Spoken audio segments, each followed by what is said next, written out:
जय हिंद, वंदे मातरम दोस्तों। आप सभी का स्वागत है आर टीचर्स लर्नर चैनल पर। आज मैं आप लोगों के लिए हिंदी के एक बहुत ही महत्वपूर्ण टॉपिक रस लेके आया हूँ। यहाँ से हमेशा प्रश्न पूछता है और आगे भी पूछने की संभावना है। चलिए शुरू करते हैं। रस है क्या चीज़, क्योंकि आप सभी को पता है कि टाइम का कितना महत्व होता है। तो चलिए इससे शुरू करते हैं रस को। रस की बात करें तो रस जो है, रस को काव्य की आत्मा या कुंजी कहा जाता है। क्या? रस को काव्य की आत्मा या कुंजी कहा जाता है। रस का जो शाब्दिक अर्थ है क्या है? आनंद है या फिर आनंद की अनुभूति है। अब थोड़ा सा इसकी परिभाषा को समझने की कोशिश करते हैं। तो इसकी परिभाषा की बात करें रस की, तो कविता, कहानी, उपन्यास आदि को पढ़कर या सुनकर, किसी अभिनय को देखकर या जब चित्त या विविध भावों के संयोग से आनंद में तन्मय हो जाता है तो उस प्रतीति को रस कहा जाता है। मतलब किसी भी कविता को पढ़कर, सुनकर या किसी उपन्यास को या फिर किसी चीज़ को देखकर या किसी नाटक को देख करके जो हमारा मन है, उस मन में या फिर हमारे मन में जो वो विलीन हो जाता है, उस विलीन को क्या बोलते हैं? रस कहते हैं। और रस से क्या होती है? आनंद की अनुभूति होती है। तो आई होप जो है रस की परिभाषा आप लोगों को थोड़ा सा समझ में आया होगा। अब थोड़ा आगे बढ़ते हैं और स्थायी भाव को समझने की कोशिश करते हैं। स्थायी भाव क्या होते हैं? कि ऐसे भाव जो हृदय में संस्कार रूप में स्थित होते हैं, जो चिरकाल तक रहने वाले अर्थात अक्षय, स्थिर, प्रबल होते हैं तथा जो रस में परिणित होते हैं, स्थायी भाव कहलाते हैं। ठीक है ना? अस्थायी भाव थोड़ा सा समझ में आया होगा आपको। अब कैसे समझ में आया होगा? कि ऐसे भाव जो हृदय में संस्कार रूप से, मतलब हमारा जो फर्ज होता है कि जो अपने हमारे जो बड़े होते हैं उनका जो है हम चरण स्पर्श करें, वो जो हमें संस्कार देते हैं, अच्छी चीज़ें बताते हैं, उनको हमको सुनना चाहिए, समझना चाहिए। तो ये क्या होते हैं? हमारे संस्कार होते हैं। और संस्कारों की संख्या कितनी बताई गई है? संस्कारों की संख्या जो है 16 बताई गई है। ठीक है ना? चलिए अब बात करते हैं थोड़ा सा रस के बारे में। और तो रस को सबसे पहले किसने बताया था और व्यवस्थित रूप से किसने बताया था? तो जब भी रस को सबसे पहले की बात किया जाए या फिर सर्वप्रथम की बात किया जाए तो भरत मुनि ने बताया था। और भरत मुनि के अनुसार जो है रसों की संख्या जो है 8 है। कितनी है? 8 है। ठीक ठीक है ना? अब बात करते हैं किसका? रस सूत्र की। तो रस सूत्र से यहाँ से हमेशा प्रश्न ट्रेंड होता है कि विभानुभाव व्याभिचारी संयोग संयोगा दृश्य निष्पत्ति ही किसका सूत्र है? तो ये सूत्र किसने दिया था? तो ये जो सूत्र है भरत मुनि या फिर कुंतक या वामन या फिर क्षेमेंद्र, किसने दिया था? तो ये जो सूत्र है ना, इस सूत्र को दिया था किसने? भरत मुनि ने दिया था। किसने दिया था? भरत मुनि ने। और मैंने थोड़ी देर पहले ही बताया कि भरत मुनि के अनुसार जो है रसों की संख्या कितनी है? 8 है। कितनी है? 8 है। ठीक है, ये आप लोग ध्यान रखेंगे। अब बात करते हैं रस के अंग की। तो रस के अंग कितने होते हैं? रस के 4 अंग होते हैं। कौन कौन से? अनुभाव, विभाव, संचारी भाव और स्थायी भाव। ठीक है ना? अब इनको भी थोड़ा सा समझने की कोशिश करते हैं। किनको? अनुभाव, विभाव और संचारी भाव को। सबसे पहले बात करते हैं किसकी? विभाव की। तो जो व्यक्ति, वस्तु, परिस्थितियां आदि स्थायी भावों को उद्दीप्त या फिर एक्साइटेड या फिर जागृत करती हैं, उन्हें क्या बोलते हैं? विभाव कहते हैं। अब विभाव के कितने प्रकार हैं? विभाव के भी 2 प्रकार हैं। कौन कौन से? आलंबन विभाव और दूसरा है उद्दीपन विभाव। अब बात करते हैं अनुभाव की। तो अनुभाव क्या होते हैं? कि उद्दीपन आलंबन तथा उद्दीपन द्वारा आश्रय के हृदय में स्थायी भाव के जागृत तथा उद्दीपित होने पर आश्रय में जो चेष्टाएं होती हैं उन्हें अनुभाव कहते हैं। क्या कहते हैं? अनुभाव कहते हैं। ठीक है ना? अब अनुभाव की संख्या की बात की जाए तो अनुभाव की संख्या भी कितने होते हैं? कितने माने गए हैं? अनुभाव की संख्या 4 माने गए हैं। कौन कौन से? कायिक अनुभाव, मानसिक अनुभाव, अपरिहार अनुभाव और सात्विक अनुभाव। कौन कौन से? कायिक, मानसिक, आहार्य और सात्विक। अब सात्विक जो अनुभाव है, सात्विक अनुभावों की संख्या 8 मानी गई है। कितनी? 8 मानी गई है। ये ध्यान रखेंगे आप लोग। कितनी मानी गई है? 8 मानी गई है। उनका नाम नहीं पूछता, फिर भी आप लोग बता दे रहा हूँ। उनका नाम है कल्प, स्वेद, अश्रु, रोमांच, कंठा विरोध आदि जो है ये क्या है? ये सात्विक अनुभाव है। अब सात्विक अनुभाव है क्या चीज़? इसे थोड़ा सा समझने की कोशिश करते हैं। कि जैसे मैं बात अभी थोड़ी देर बोला, पहले ही बोला कि कंप, स्वेद, अश्रु, रोमांच, कंठाविरोध आदि जो क्या है, ये सात्विक सात्विक क्या है, अनुभव है, सात्विक अनुभव है। और क्योंकि इन पर हमारा जो है ना वश नहीं चलता, किनमें, सात्विक जो अनुभव होते हैं इन पर हमारा वश नहीं चलता है। जैसे मैं बात करूं, जंगल में जो शेर होता है ना, उसके देख कर के किसी व्यक्ति के मन में जो भय होता है या भय उत्पन्न होता है, ठीक है ना, वह भाव जो है क्या है, जागृत स्थायी भाव होता है। और इस भय के कारण ना उसका जो शरीर होता है वो क्या होने लगता है, कांपने लगता है। किसका, वो जो व्यक्ति है जंगल में जो शेर देखा है उसका जो शरीर है कांपने लगता है। और यह कांपना क्या होता है, ये सात्विक अनुभव है। क्योंकि प्रयास करने पर भी, मतलब इसे जो है हम कितना भी रोक लें, ये जो कांपना है ना रुकेगा नहीं। क्यों, क्योंकि हमने इसको एक माद से देखा है, एकदम से देखा है, इसलिए। ठीक है ना। तो आई होप जो है आपको सात्विक अनुभव जो है समझ में आया होगा। अब बात करते हैं संचारी भाव की। तो संचारी भाव क्या होते हैं कि आश्रय के चित्त में उत्पन्न होने वाले अस्थिर मनोविकार को संचारी भाव कहते हैं। और इन्हें जो है व्याभिचारी भाव भी कहते हैं। और संचारी भावों की संख्या की बात की जाए तो संचारी भाव की संख्या जो है 33 है। कितनी है संचारी भाव की संख्या, कितनी मानी गई है, 33 मानी गई है। ठीक है ना। अब बात करते हैं रसों की संख्या की। तो रसों की संख्या कितनी है, अगर एग्जाम में पूछा जाता है कि रसों की संख्या कितनी है, तो रसों की संख्या है 9। ठीक है ना। और 9वां रस कौन सा है, तो 9वां रस है 7। अब इससे पहले देखना, थोड़ी देर पहले बोला था भरत मुनि के अनुसार रसों की संख्या कितनी है, तो भरत मुनि के अनुसार जो है रसों की संख्या 8 है। और 9वां रस कौन सा है, तो 9वां रस है शांत रस है, 10वां रस है वात्सल्य रस है, और 11वां रस है भक्ति रस है। तो अभी जो है अगर पूछा जाता है कि 10वां रस कौन सा है, एग्जाम में अगर एग्जाम में अभी पूछा जाता है कि 10वां रस कौन सा है, तो 10वां रस है वात्सल, और 11वां रस पूछा जाता है तो भक्ति रस है। अगर रसों की संख्या पूछा जाता है तो 9 लगाइए आप लोग, इसमें भ्रमित होने की कोई ज़रूरत नहीं है। ठीक है। अब इनको समझने की कोशिश करते हैं, इन रसों को और इनके स्थायी भावों को। अब रसों की सबसे पहला प्रकार में है श्रृंगार रस। और श्रृंगार रस का स्थायी भाव क्या है, श्रृंगार रस का स्थायी भाव होता है रति या फिर प्रेम। अब प्रेम तो आप लोग अच्छे से समझते हैं और रति भी समझते हैं। अब इन्हें भी थोड़ा सा और समझने की कोशिश करते हैं। सबसे पहले श्रृंगार रस को समझने की कोशिश करते हैं। तो श्रृंगार रस क्या होता है, श्रृंगार रस को जो है रसपति या फिर रसराज कहा जाता है। ये बहुत ही इंपॉर्टेंट है, बहुत बार एग्जाम में पूछा गया है कि किस रस को रसपति या रसराज कहा जाता है। तो जब भी ये पूछा जाता है ना, तो आप जो है इसमें श्रृंगार रस लगाइएगा। अब श्रृंगार रस को समझते हैं थोड़ा, है ना। अब श्रृंगार रस में एक क्या है कि श्रृंगार रस जब जो है नायक नायिका के प्रेम सौंदर्य की बात हो, तब वहाँ पर क्या होता है, श्रृंगार रस होता है। जब भी प्रेम सौंदर्य की बात हो, किसमें, एक नायक हो और एक नायिका हो, तब वहाँ पर श्रृंगार रस होता है। ये जो है ध्यान रखेंगे। और श्रृंगार रस के भी दो भेद हैं। कौन कौन से हैं, श्रृंगार रस के दो भेद कौन कौन से हैं, संयोग श्रृंगार और दूसरा जो है वियोग श्रृंगार। कौन कौन से, संयोग श्रृंगार, और पहला श्रृंगार संयोग श्रृंगार और दूसरा वियोग श्रृंगार। ओके। अब संयोग श्रृंगार की बात करते हैं तो सबसे पहले संयोग श्रृंगार को समझने की कोशिश करते हैं। जहाँ सुख आनंद की प्राप्ति या अनुभव करना होता है, वहाँ काव्य में जहाँ नायक नायिका के मिलन का वर्णन हो, वहाँ संयोग श्रृंगार होता है। मतलब जहाँ पर नायक नायिका मिलते हैं या फिर जहाँ पर नायक नायिका के मिलने का वर्णन होता है, वहाँ पर जो है संयोग श्रृंगार होता है। ठीक है ना। अब बात करते हैं कैसे, इसको एक एग्जाम्पल के माध्यम से समझने की कोशिश करते हैं। जैसे बतरस लालच लाल की मुरली धरी लुकाए, सोह करें मोहनी हंसे देह कहे नहीं जाए। मतलब देखना यहाँ पे बतरस लालच लाल, लाल मतलब क्या हो गया, लाल मतलब मुरली हो गया, मुरली मतलब कृष्ण। ठीक है ना, ये नाम दिया भी है, मुरलीधरी लुकाए। ठीक है ना। सोए करे मोहनी हने, मतलब मोहनी है यहाँ पे, मतलब राधिका है। और यहाँ पे मुरलीधर मतलब कौन है, कृष्ण। जब भी नायक और नायिका की बात होती है तो समझ आइए वहाँ पे श्रृंगार रस है। और कौन से श्रृंगार, संयोग श्रृंगार होती है। क्यों, क्योंकि यहाँ पर जो है, ठीक है ना, संयोग श्रृंगार क्यों, क्योंकि यहाँ पर भी आनंद की अनुभूति हो रही है। और फिर यहाँ पर नायक नायिका के मिलने का वर्णन होता है। और जब भी नायक नायिका के मिलने का वर्णन होता है ना, वहाँ पर जो है संयोग श्रृंगार होता है। कौन सा श्रृंगार होता है, संयोग श्रृंगार। ओके। चलिए अब बात करते हैं वियोग श्रृंगार है क्या चीज़, इसे समझने की कोशिश करते हैं।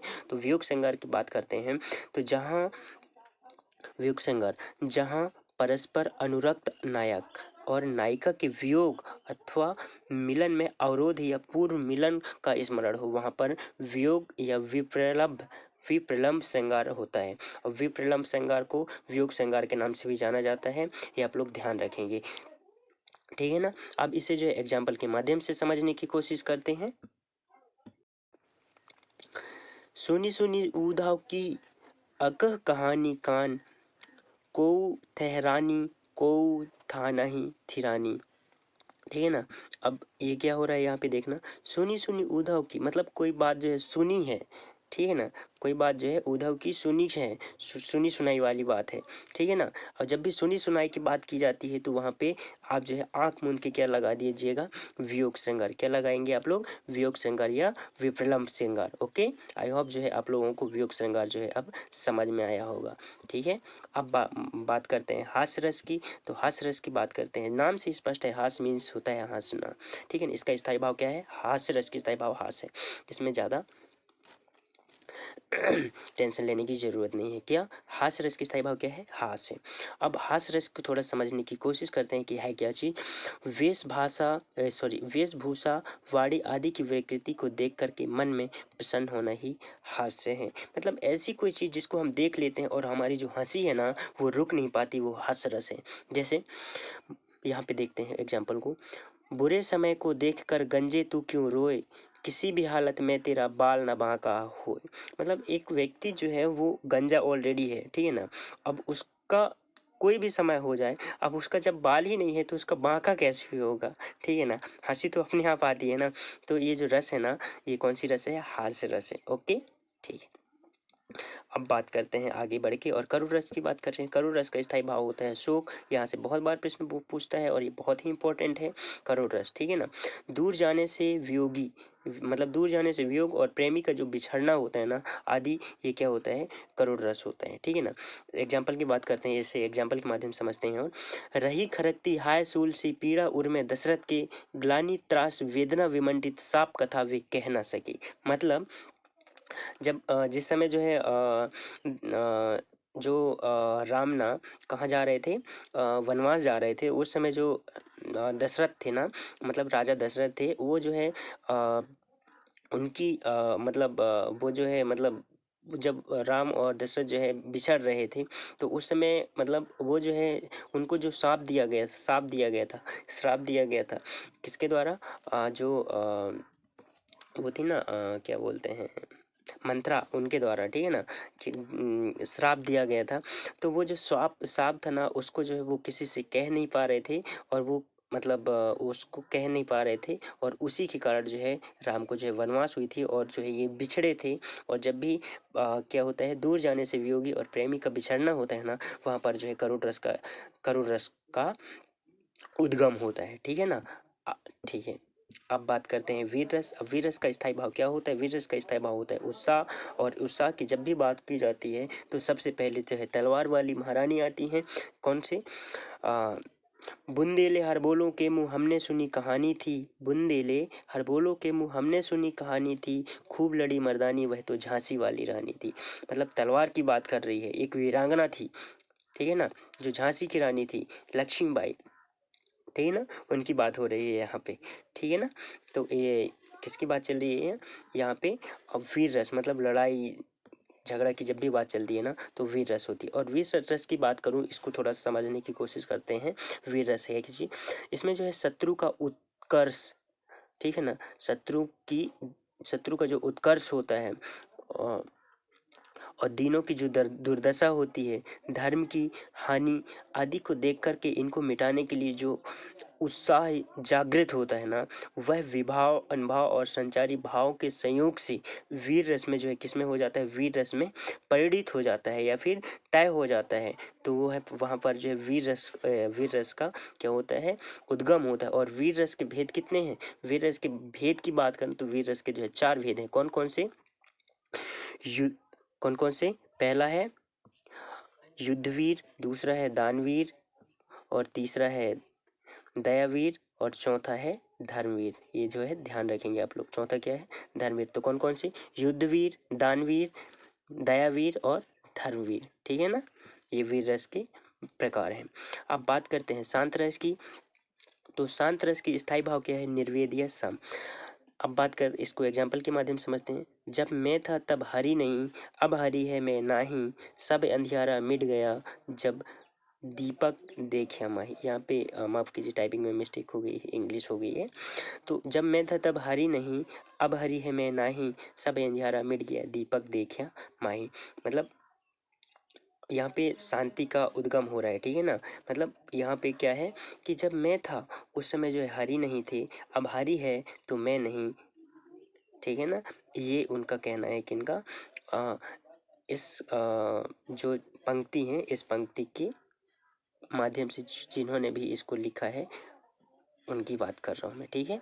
ओके, तो शांत रस का उद्गम कैसे होता है? जब भी जो है शांति की बात की जाती है या फिर अपने को जो है शांत करना होता है, वहाँ पर जो है शांत रस की उद्गम होती है या फिर शांत रस की स्थापना होती है, ठीक है।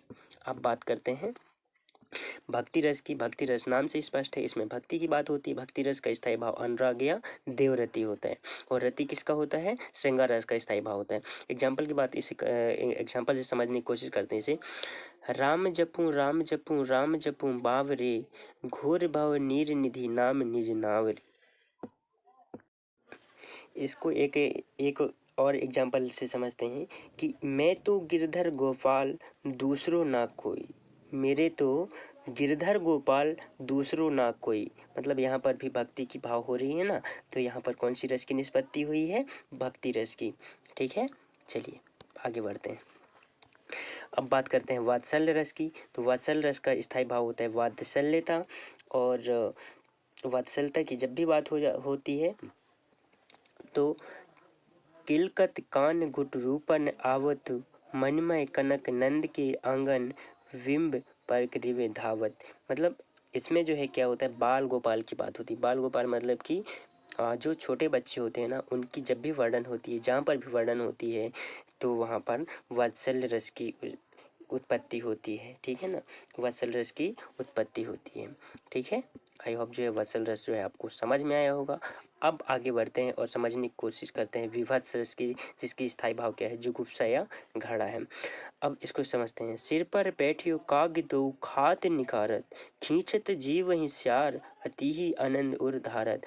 मतलब हमारे सिर के ऊपर जब काग बैठ जाता है, ठीक है ना, और जब काग बैठ जाता है तो ये अशुभ माना जाता है, और अशुभ जब भी माना जाता है तो उसमें घृणा की बात होती है या फिर नफरत की बात होती है, ठीक है ना। और जब भी घृणा या नफरत की बात होती है तो वो जो है विभत्स रस होता है, और वह विभत्स रस का स्थायी भाव होता है जुगुप्सा या घड़ा। आप लोग इसे ध्यान रखेंगे, यहाँ से बहुत बार प्रश्न पूछता है और आगे भी पूछने की संभावना है, इसे आप लोग ध्यान रखेंगे। और जितने भी रस मैंने बताया है ना, उन सभी रसों का स्थायी भाव आप लोग जो है याद कर लीजिएगा या फिर ध्यान में रखेंगे। यहाँ से हमेशा प्रश्न पूछता है, और जब तक हमको स्थायी भाव पता नहीं रहेगा तो हम जो है एग्जाम्पल के माध्यम से समझ नहीं सकेंगे कि ये रस कौन सा रस है, ठीक है ना।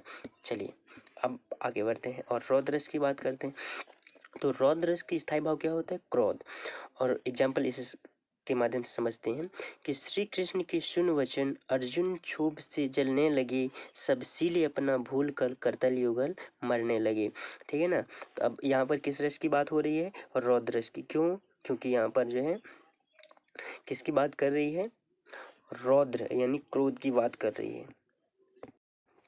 और जब भी क्रोध की बात की जाती है तो वहाँ पर रौद्र रस की निष्पत्ति होती है या रौद्र रस की उत्पत्ति होती है, ठीक है ना। चलिए आगे बढ़ते हैं।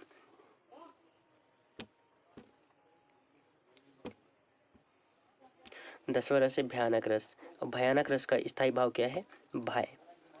भयानक रस का स्थायी भाव क्या है? भय, ठीक है ना। क्या है? भय है, ये आप लोग ध्यान रखेंगे।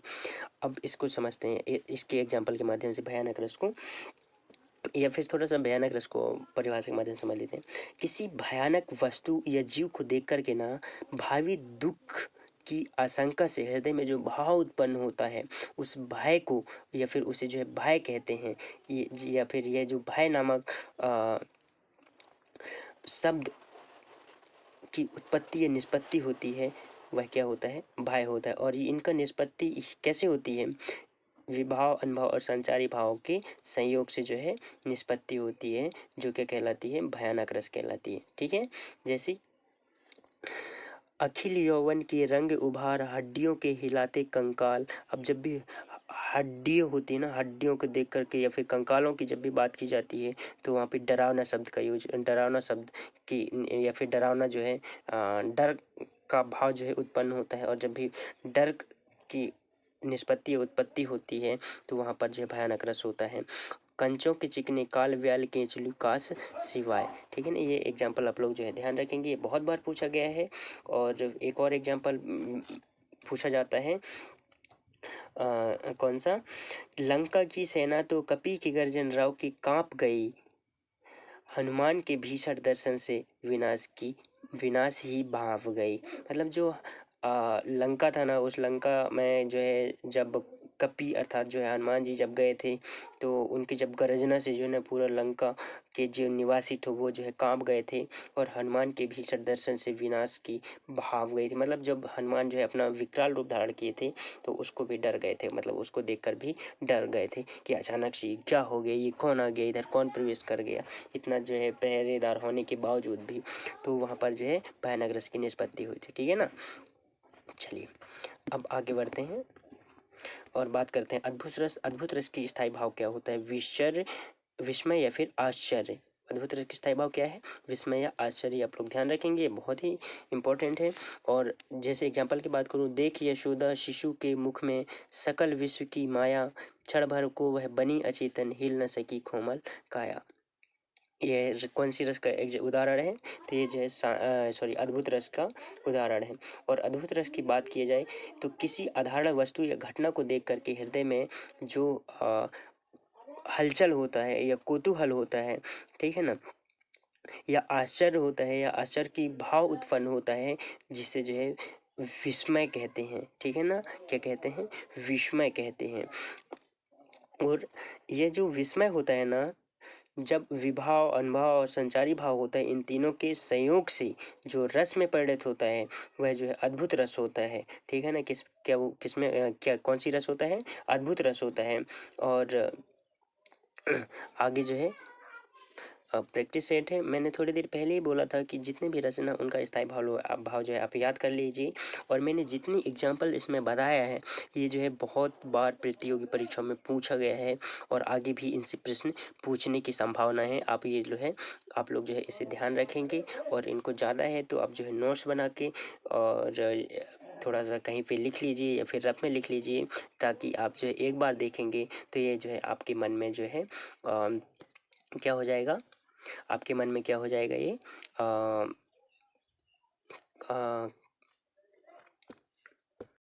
आपके मन या मस्तिष्क में ये जो है बैठ जाएगा। ठीक है ना, ये रस फिर आप जो है दोबारा जब भी पढ़ेंगे तो आप जो है इसे भूलेंगे नहीं। ओके, अब थोड़ा सा प्रैक्टिस की बात करते हैं। प्रैक्टिस अब मैंने जो पढ़ाया है वो आप लोगों से कितना बनता है, चलिए इसमें जो है देखते हैं इस वीडियो के माध्यम से, मतलब इसमें प्रैक्टिस के माध्यम से। ओके, तो उत्साह जो है किस रस का स्थायी भाव है, बताइए आप लोग। थोड़ी देर पहले ही हम लोग इसको पढ़े हैं। तो उत्साह किस रस का स्थायी भाव है, क्या करुण का है, क्या वीर का है, क्या हास्य का है, क्या श्रृंगार का है, बताइए आप लोग इसको।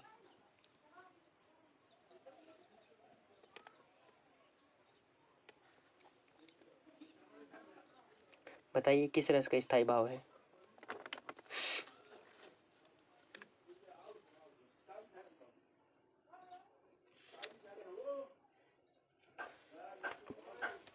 उत्साह किस रस का स्थायी भाव है, वीर रस का स्थायी भाव है। और वीर रस के कितने भेद हैं, वीर रस के जो है 4 भेद हैं। कौन कौन से हैं 4 भेद, युद्धवीर, दयावीर, दानवीर और धर्मवीर। ओके, कौन कौन से, युद्धवीर, दानवीर, दयावीर और धर्मवीर। ठीक है, ये उत्साह रस के भेद हैं। ठीक है ना, अब बात करते हैं रसों को उदित और उद्दीपित करने वाली सामग्री क्या कहलाती है। जो रस होते हैं उसको उद्दीपित और उद्दीपित करने वाली सामग्री क्या कहलाती है, क्या विभाव कहलाती है, क्या अनुभाव कहलाती है, या फिर स्थायी भाव कहलाती है, या फिर संचारी भाव। चलिए बताइए इसका आंसर क्या है, आप लोग बताइए। इसको वीडियो को थोड़ा सा रोक लीजिए और बताइए कि इसका ये जो है किसका उदाहरण है या फिर किसका परिभाषा है, रस को उदित और उद्दीपित करने वाली सामग्री क्या कहलाती है, बताइए आप लोग इसे।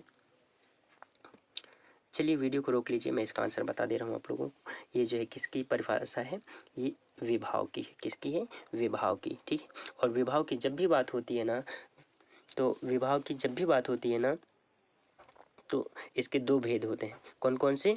आलंबन भेद और आलंबन विभाव, और फिर दूसरा जो है उद्दीपन विभाव। ठीक है ना।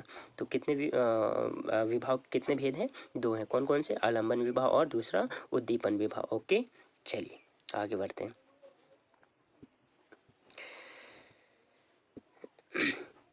अधरों में राग आनंद पिए, अलकों में मलयज बंद किए, तू अब तक सोई है आली, आंखों में भरे विहागरी। पंक्ति में कौन सा रस है? बताइए इसका। इस पंक्ति में कौन सा रस है? क्या करुण रस है, या फिर शांत रस है, या श्रृंगार रस है, या वत्सल रस है? बताइए इसका आंसर क्या है।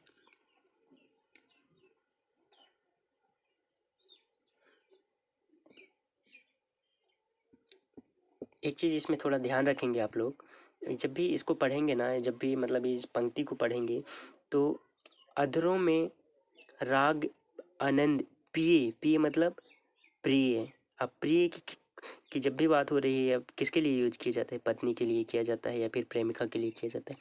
अलकों में मलयज बंद किए, अब तू तक सोई है, अब तक सोई है। आली मतलब क्या होता है? आली मतलब होता है सखी। अली मतलब क्या होता है? सखी होता है। और अली मतलब क्या होता है? अली मतलब होता है भौरा। ये आली है, आली मतलब होता है सखी। तू अब तक सोई नहीं सखी, आंखों में भरे विहागरी। ठीक है ना, आंखों में भरे विहागरी। तो अब थोड़ा सा समझ में आया होगा आप लोगों को कि ये कौन सी रस है यहाँ पे, मतलब किस रस की उत्पत्ति या निष्पत्ति हो रही है। तो यहाँ पर जो है किस रस की निष्पत्ति हो रही है? श्रृंगार रस की। बहुत अच्छा, वेरी गुड। चलिए अब बात करते हैं, किस रस को रसराज कहा जाता है? किस रस को रसराज कहा जाता है? इसका आंसर बताइए। किस राज को रसराज कहा जाता है? बहुत बार बताया मैंने इस वीडियो में। किस रस को रसराज कहा जाता है या रसपति कहा जाता है? तो श्रृंगार रस को रसराज या रसपति कहा जाता है। ओके, चलिए आगे बढ़ते हैं। संचारी भावों की संख्या कितनी है? संचारी भाव की संख्या कितनी है बताइए। संचारी भावों की संख्या कितनी है बताइए आप लोग। क्या 33 है? क्या 35 है? एक से क्या संचारी भाव की संख्या कितनी है? 33, 35 या 36 या फिर 11? कितना है? संचारी भाव की संख्या कितनी है? संचारी भाव की संख्या है 33। ठीक है ना, संचारी भाव की संख्या कितनी है? 33 है। बहुत सही। चलिए आगे बढ़ते हैं। रस के अवयव कितने हैं? रस के कितने अवयव हैं बताइए आप लोग। रस के कितने अवयव हैं? क्या 2 है, या 3 है, या 4 है, या फिर 7 है? बताइए और नाम भी बताइए। चलिए कमेंट के माध्यम से इनका नाम बताइए। मैं मैं बता दे रहा हूँ कि रसों के अवयव कितने हैं। तो रसों के अवयव जो है 4 हैं। ठीक है, अब इनका नाम जो है आप लोग कमेंट बॉक्स के माध्यम से बताइए। ओके, आगे बढ़ते हैं। शास्त्रीय दृष्टि से रस कितने रस माने गए हैं? या रसों की संख्या कितनी है? शास्त्रीय दृष्टि से रसों की संख्या कितनी है? क्या 9 है, या 8 है, या 7 है, या फिर 12 है? कितनी है बताइए आप लोग। शास्त्रीय दृष्टि से रसों की संख्या कितनी है? 9 है। कितनी है? 9 है। ओके, ठीक है।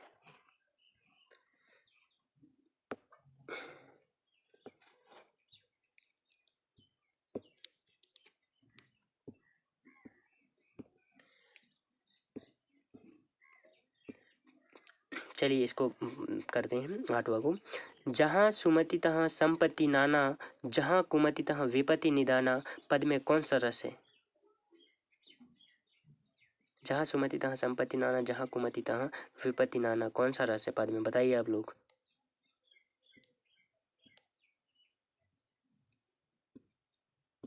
इसमें कौन सा रस है? तो इसमें जो है शांत रस है। ठीक है ना, समय के अनुसार जो है आदमी को एडेप्ट होना चाहिए। ओके, चलिए आगे बढ़ते हैं।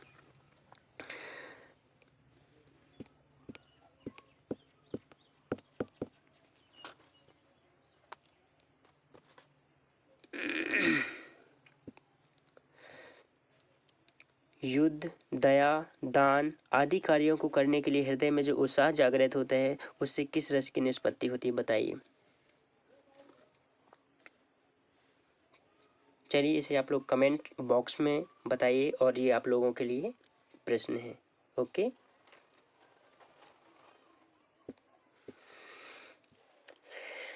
बात करते हैं चैनल की सब्सक्राइब की, तो खैर कहने की बात ही नहीं है। खैर मजाक कर रहा हूँ, चैनल सब्सक्राइब को ये तो कर ही लेंगे आप लोग, मुझे पता है। ठीक है, ऐसे ही है, मजाक कर रहा हूँ। करना होगा तो कीजिए, आप लोग पसंद आएगा तो खुद ही कर लीजिए, नहीं करना है तो कोई ज़बरदस्ती नहीं है। ये आपके ऊपर डिपेंड करता है, किसी से सब्सक्राइब करना है, किसी नहीं करना है। ओके, ये हमारा चैनल है आर टीचर्स लर्नर और ये हमारा लोगो है। ओके, आज के लिए इतना ही। जय हिंद, वंदे मातरम। Thank you for watching this video.